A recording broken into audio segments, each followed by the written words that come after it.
Excellences, Mesdames, Messieurs, camarades militants de l'Union soudanaise RDA.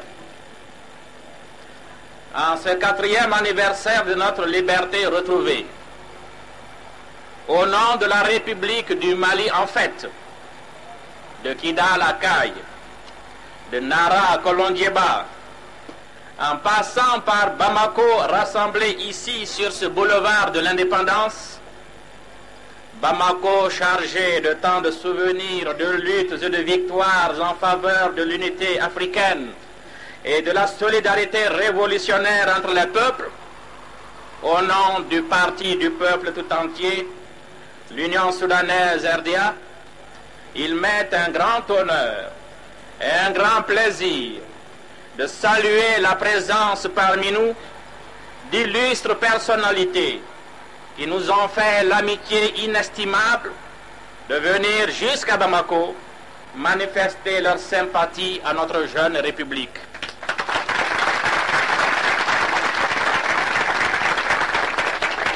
Du fond du cœur, nous leur disons merci de cette délicate attention. Que soit tout d'abord remercié, car à tout seigneur, tout honneur, nos sœurs de différents États d'Afrique, dont la très gracieuse présence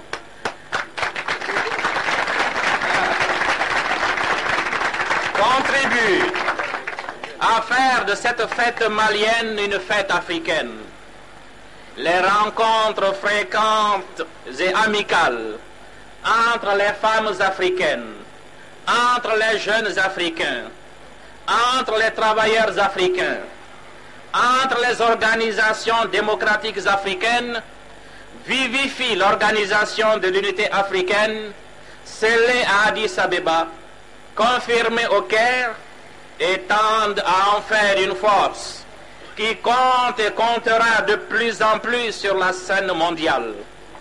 L'organisation de l'unité africaine est née de la poussée irrésistible des peuples africains, et c'est aux peuples africains qu'il appartient de monter une garde farouche autour d'elle face aux manœuvres insidieuses des forces malsaines qui voudraient diviser, opposer les États africains et faire fructifier leurs intérêts sordides à l'ombre de nos divisions et de nos faiblesses. C'est aux peuples africains qu'il revient de faire avorter ces desseins machiavéliques, de n'accepter jamais de se laisser sud-américaniser et recoloniser.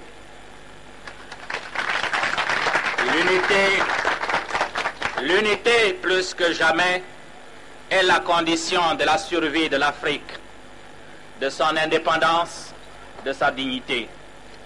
Le peuple du Mali, pour sa part, n'épargnera aucun effort pour consolider l'organisation de l'unité africaine, pour faire valoir la civilisation africaine, pour que l'Afrique, notre chère Afrique, si belle et si riche, cesse enfin d'être la chasse gardée de puissances extérieures, pour que les Africains deviennent enfin les seuls maîtres chez eux.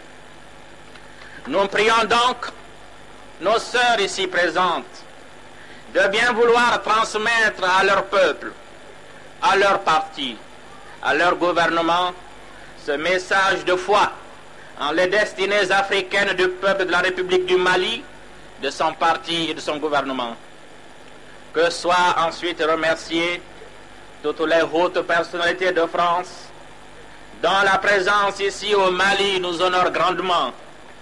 La politique du Mali a toujours consisté et consistera toujours à tendre une main amicale et fraternelle à tous les pays du monde sans considération de leur régime, à la seule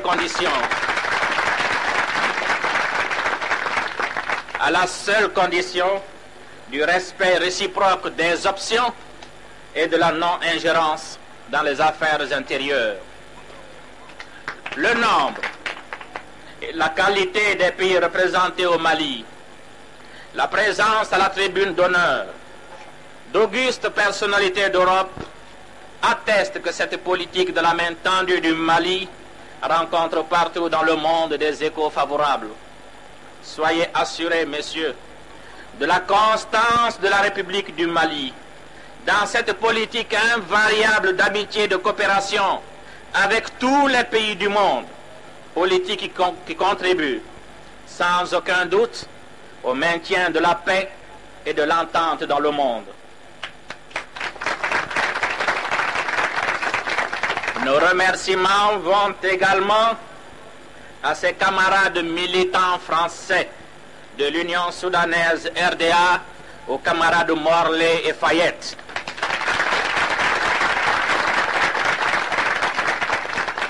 Que le peuple du Mali connaît si bien et qu'il retrouve avec une joie et une émotion qu'il ne cherche pas à dissimuler.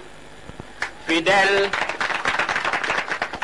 à leur conception du monde, d'internationalisme, du prolétariat, ils n'ont pas hésité, au moment où il y avait péril à le faire, à se joindre au mouvement d'émancipation naissant, à s'exposer avec nous aux brimades, aux humiliations au cours du régime colonial. Ils ont, c'est un hommage public qu'au nom du parti je leur rends, puissamment contribué à l'édification de l'instrument essentiel de notre lutte et de notre victoire, l'Union soudanaise RDA. Notre parti est le leur. Il est tout à fait légitime que le peuple du Mali, que les militants de l'Union soudanaise RDA, que les responsables de l'État leur vouent une particulière tendresse. Leur présence agissante à nos côtés au moment des épreuves et aujourd'hui dans les réjouissances est la preuve que les révolutionnaires sincères et authentiques se retrouvent toujours par-delà les différences superficielles de race et de pays et constituent la grande famille universelle de ceux qui croient en l'unité de l'homme et au triomphe inévitable des peuples.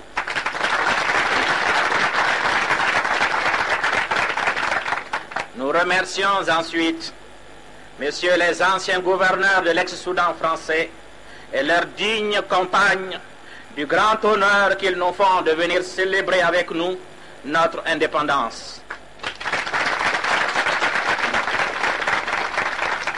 Leur présence à nos yeux signifie qu'une page est tournée et définitivement tournée.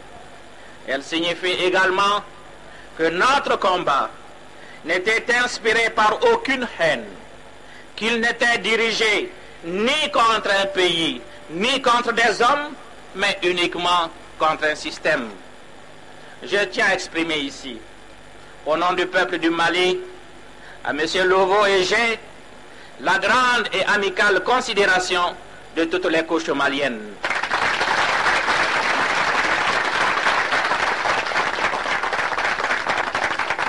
Le fait que des combats sanglants aient pu être évités alors qu'ils ont endeuillé d'autres territoires d'Afrique, le fait que nos revendications justes aient été comprises à temps, ont très heureusement permis que des rapports amicaux et de franche collaboration demeurent entre la France et le Mali.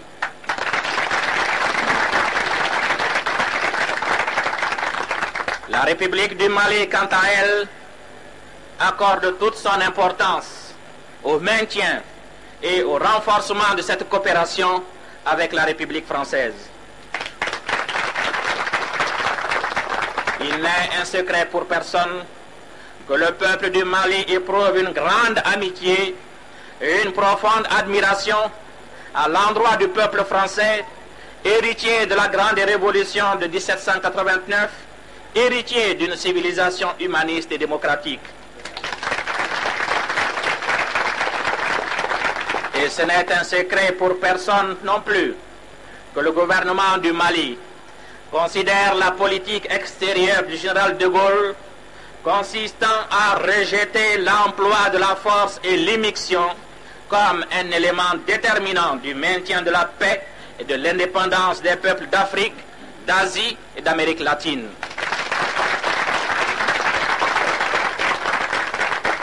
Nos remerciements vont enfin à tous ces éminents journalistes qui sont aujourd'hui parmi nous.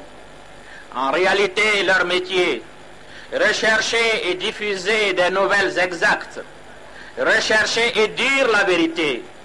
Leur métier est un des plus beaux et des plus grands qui soit lorsqu'il est exercé sur le plan intellectuel et moral avec honnêteté.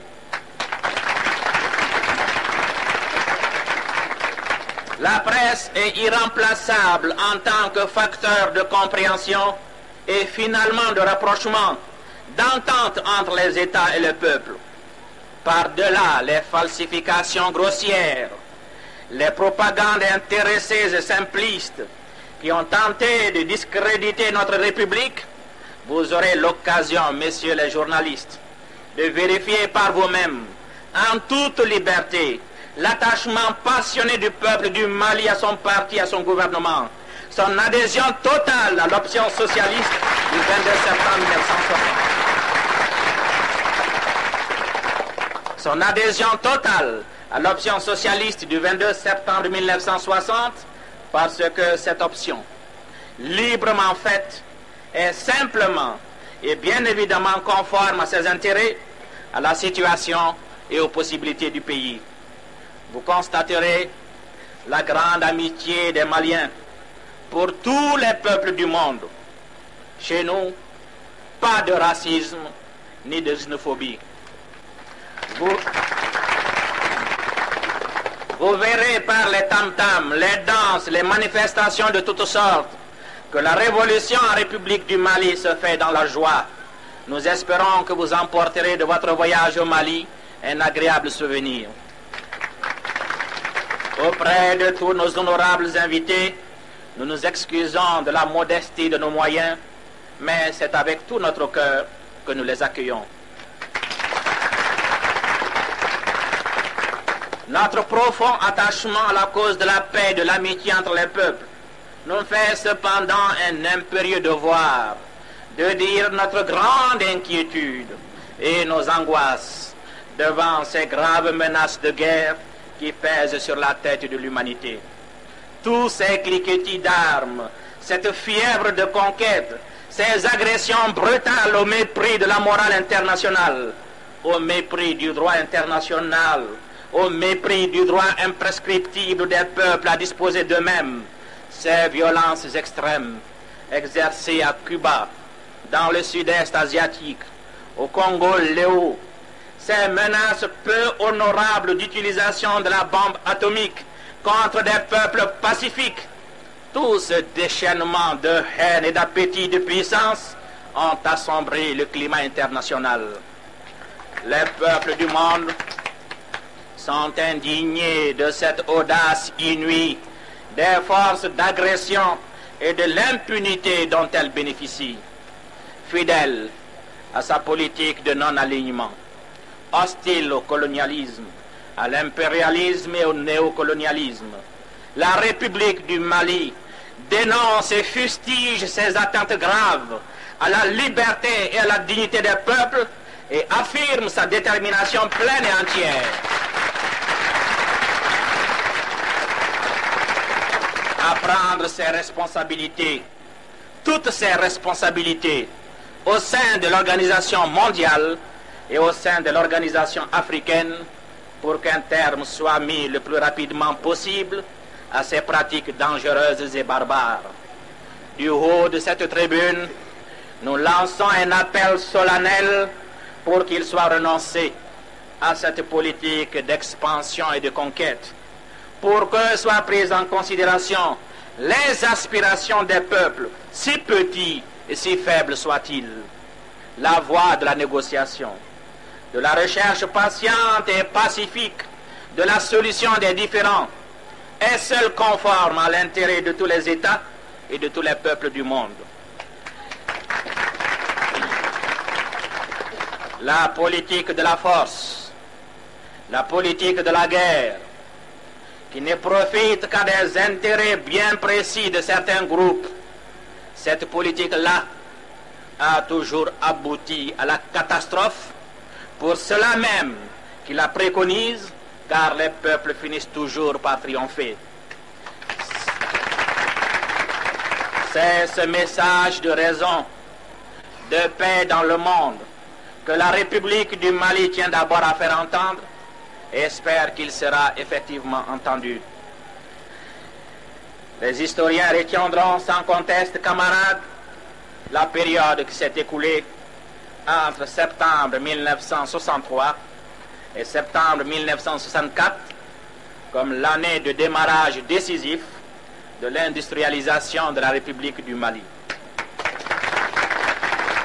Les réalisations déjà intervenues, la Sokoma à Baguinda, l'huilerie de Koulikoro, la chaîne des abattoirs frigorifiques, l'usine de Granito, ou en cours d'intervention, la sucrerie de l'Office du Niger, les rizeries, la menuiserie, l'usine de cigarettes et d'allumettes, le combinat textile, la cimenterie, l'usine de céramique, pour ne citer que celle-là, etc.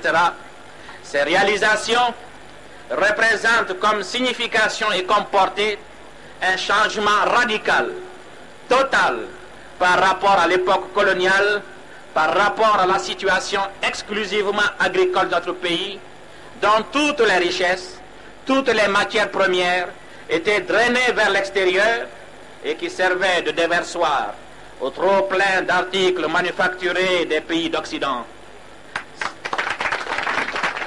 Cette ère nouvelle, cette aube éblouissante d'indépendance économique, ces perspectives radieuses ouvertes grâce au travail collectif acharné de notre peuple, grâce au travail d'explication et de mobilisation de notre parti, l'Union soudanaise RDA, grâce à l'option socialiste du 22 septembre 1960, grâce aussi à l'entraide fraternelle des autres pays, auxquels je me plais ici à rendre l'hommage qui leur est dû, ces perspectives radieuses-là, camarades, méritent d'être saluées en ce jour de liesse populaire comme une grande victoire, comme une juste récompense de tous les sacrifices héroïques consentis par les militants et les travailleurs de la République du Mali.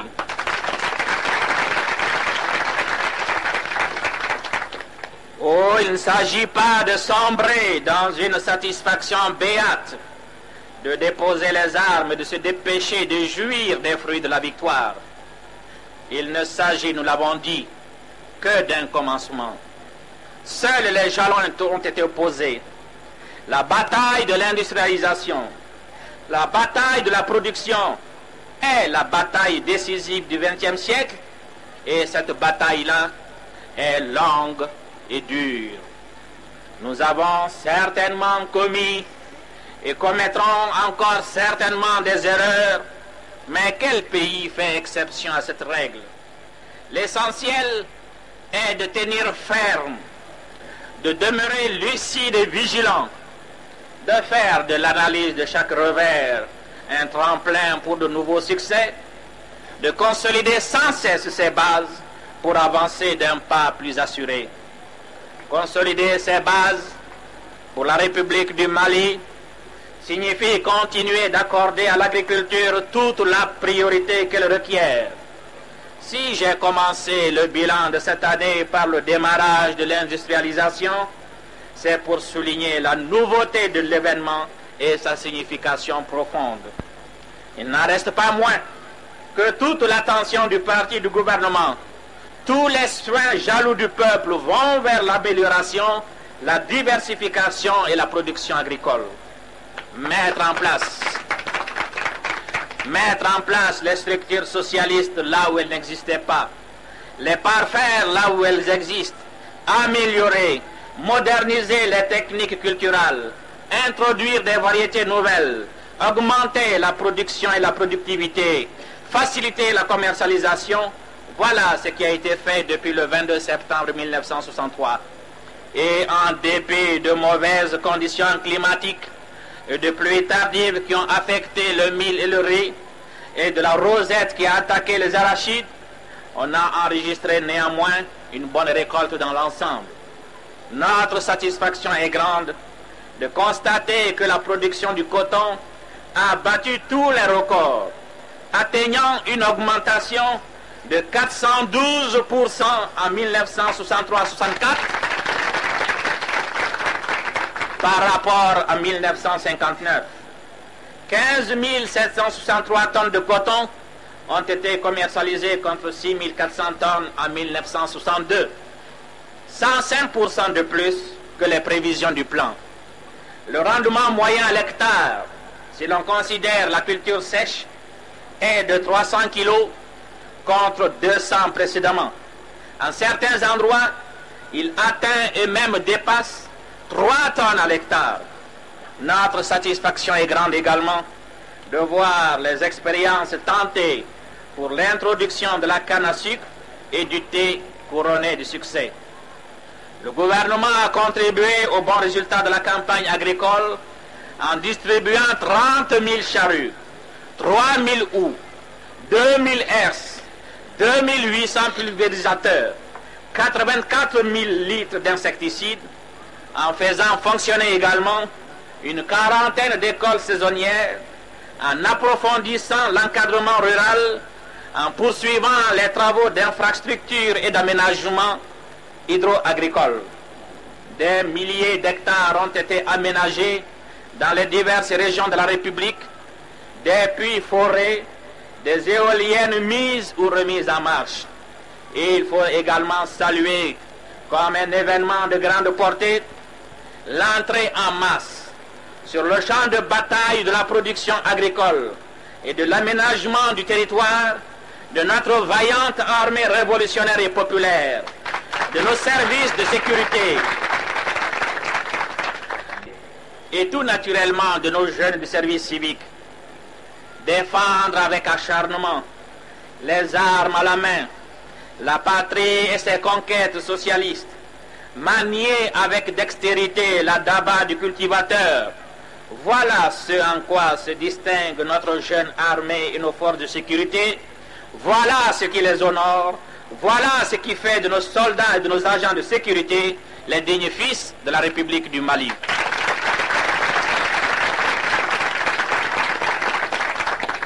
Consolider ces bases pour le Mali signifie encore accorder toute l'attention nécessaire au secteur socialiste d'État, aux sociétés et entreprises d'État qui, avec l'agriculture et l'élevage, sont les instruments indispensables de l'accumulation du capital national, de la réalisation des objectifs de notre premier plan quinquennal de développement économique et social. À cet égard, les activités de la SOMIEX, qui peut être considérée comme le pivot du secteur d'État actuel, ont pris plus d'ampleur, tout en assurant à l'extérieur la commercialisation de notre production et à l'intérieur l'approvisionnement des populations, en les mettant à l'abri de toute privation et de toute spéculation. La SOMIEX a pu réaliser cette année un bénéfice en accroissement de 52% sur celui de l'exercice précédent. Ces résultats remarquables permettent une fois de plus à la SOMIEX de contribuer de façon importante au financement de notre budget d'équipement avec une participation de l'ordre du demi-milliard. La pharmacie populaire, avec ses 20 succursales et ses 22 dépôts de médicaments, a réalisé cette année un chiffre d'affaires double de celui de 1962. En pratiquant des prix populaires, la pharmacie populaire démontre, s'il en est besoin, qu'il est possible de promouvoir une politique sociale et de réaliser des bénéfices. Quant à l'énergie du Mali, support de notre industrie naissante, elle a dans son domaine su faire face au développement sans cesse croissant de la demande d'énergie. Par rapport à 1959, la production d'énergie s'est accrue de 50%, celle de l'eau de 52%, le chiffre d'affaires de 85%. On peut dire d'ores et déjà que les objectifs du plan en ce qui concerne l'énergie du Mali ont été atteints avant terme. Enfin, l'Office du Niger a su mobiliser judicieusement les immenses ressources humaines et matérielles mises à sa disposition. L'entreprise dont la gestion était pratiquement toujours déficitaire à l'époque coloniale, déficit avoisinant le milliard avant l'indépendance, l'entreprise parviendra cette année, pour la première fois, grâce aux efforts de la direction des travailleurs, à une gestion équilibrée. Sa production actuelle de riz de coton, d'excellente qualité, est recherchée sur les marchés extérieurs et constitue une source appréciable de revenus pour la République du Mali. Bien d'autres sociétés et entreprises d'État ont accompli avec honneur la mission qui leur a été impartie. Il ne m'est pas possible de les citer toutes dans cet examen forcément rapide de leurs activités. Il s'agit ici d'aller à l'essentiel, à l'élément nouveau et significatif. Cependant, il importe que les sociétés et entreprises d'État qui présentent des faiblesses, des insuffisances ou dont la gestion est simplement équilibrée, il importe que ces sociétés et entreprises se ressaisissent sans délai pour jouer pleinement le rôle dynamique qui doit être le leur dans l'économie nationale. La médiocrité ne saurait être tolérée dans le secteur d'avant-garde.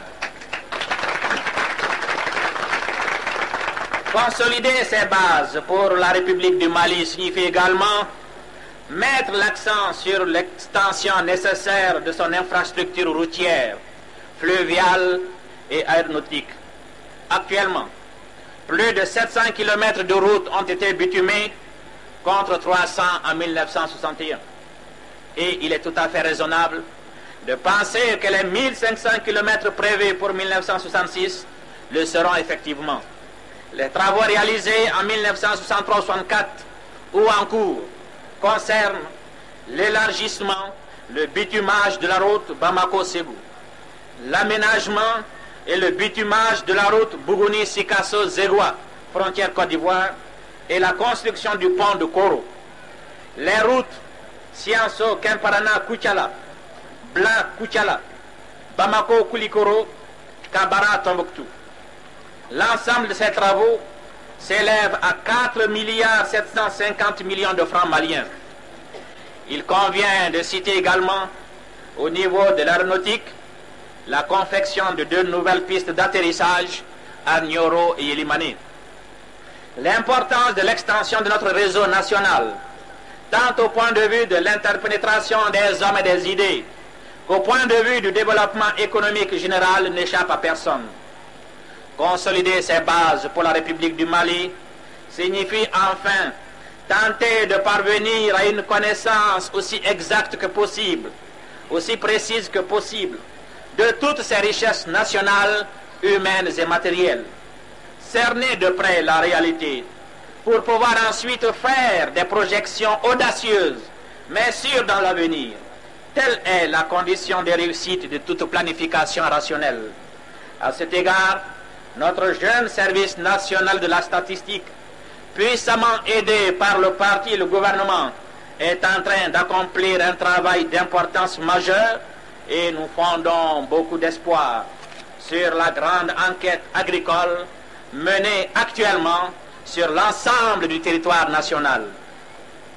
Disposer de données économiques et précises est indispensable pour une utilisation rationnelle de nos richesses et de nos efforts, et il faut dire que dans ce domaine, complètement négligé par la colonisation, tout reste à faire par nous-mêmes.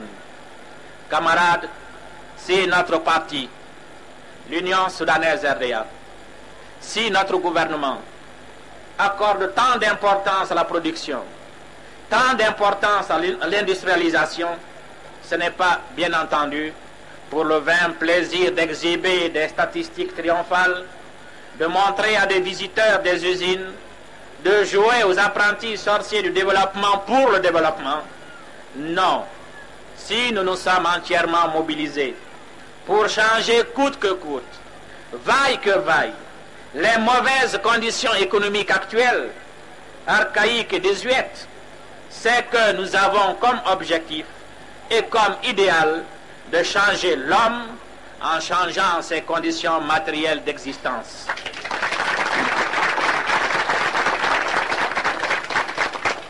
En cela, nous de l'Union soudanaise RDA, nous demeurons fidèles à toute la tradition humaniste et scientifique du socialisme, aux idéaux les plus élevés de l'humanité progressiste. Il s'agit là d'une tâche grandiose et délicate, d'autant plus délicate que nous avons hérité d'une société marquée par des dizaines d'années de dépersonnalisation coloniale, par des siècles d'oppression féodale, par les tares et les stigmates cumulés de ces deux systèmes.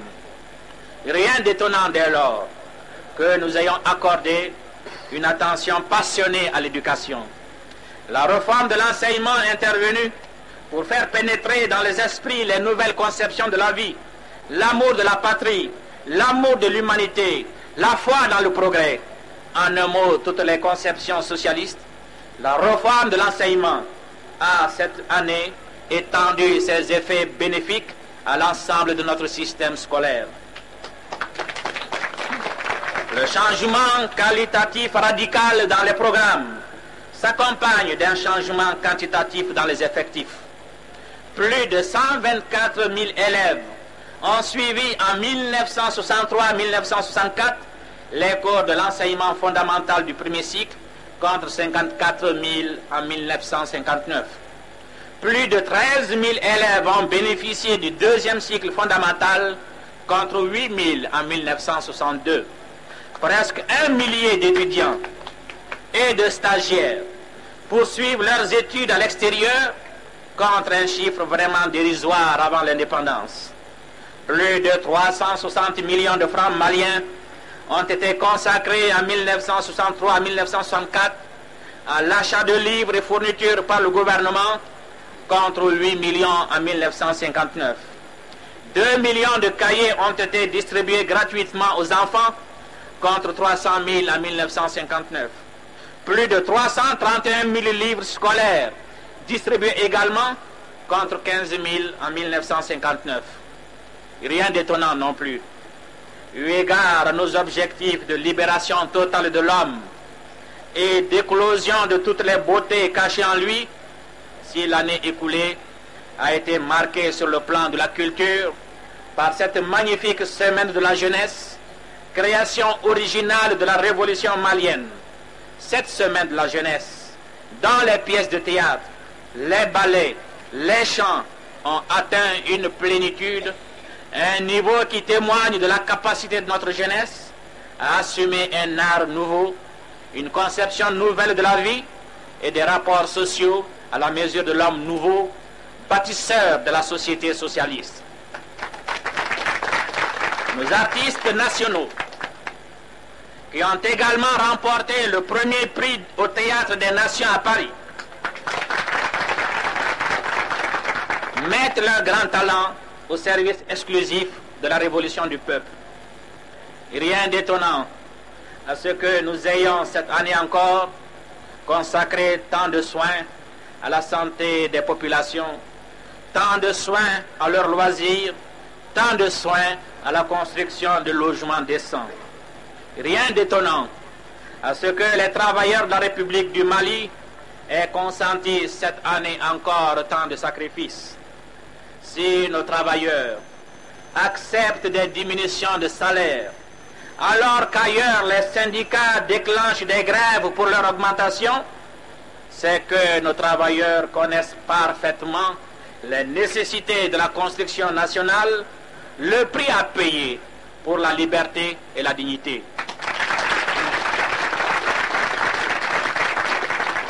C'est que nos travailleurs, groupés au sein de l'Union nationale des travailleurs du Mali, savent que le pouvoir politique en République du Mali est un pouvoir populaire, que l'État est l'État du peuple, que toute son action tente à créer les conditions objectives de l'élévation du niveau de vie du peuple, à créer les conditions objectives de son bonheur, tant matériel que spirituel.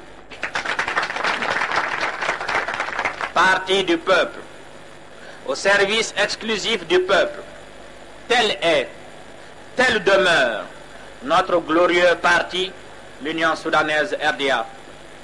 Cette confiance absolue du peuple en son parti, en ses dirigeants, fait une obligation à chaque militant de l'Union soudanaise RDA de donner le maximum de lui-même pour la cause des masses, de cultiver en lui-même les vertus d'abnégation, de sacrifice, de dévouement, d'amour ardent et désintéressé du peuple. Cette confiance fait obligation à chaque militant, à quelque niveau qu'il se trouve, d'approfondir ses connaissances politiques et idéologiques, d'enrichir sa personnalité, de développer toutes ses qualités révolutionnaires. Bref, cette confiance fait une obligation à chacun de nous de devenir un soldat aguerri, trempé, et de se mettre inconditionnellement, de jour et de nuit, en sa personne et en ses biens, au service de la grande et noble cause socialiste. Face à ce peuple qui se forge et se purifie à travers ce labeur et ce sacrifice, face à cette force invincible que constitue la conscience du peuple mobilisé, face à la noblesse et à la grandeur de nos objectifs, comme elle apparaît mesquine, dérisoire et misérable, toute complaisance à l'égard de ceux qui placent leurs intérêts personnels au-dessus de l'intérêt national. En ce 4e anniversaire de notre libération, nous, militants de l'Union soudanaise RDA, nous avons la certitude que nos efforts et nos sacrifices seront couronnés de succès, que nous aurons suffisamment de cette force et de cette foi qui soulève les montagnes pour bâtir une société socialiste où chacun aura droit à ce qu'il mérite, tout ce qu'il mérite, où tous jouiront des fruits délicieux du travail et de la connaissance. Excellences, Mesdames, Messieurs, honorables invités, camarades de l'Union soudanaise RDA, voilà donc le message qu'au nom du bureau politique, à l'aube de la 4e année de notre indépendance, je me devais de vous apporter. Et permettez-moi de dire pour terminer, vive l'amitié et la paix entre tous les peuples du monde, vive la solidarité des peuples d'Afrique, d'Asie, d'Amérique latine, vive l'unité africaine, vive la République du Mali.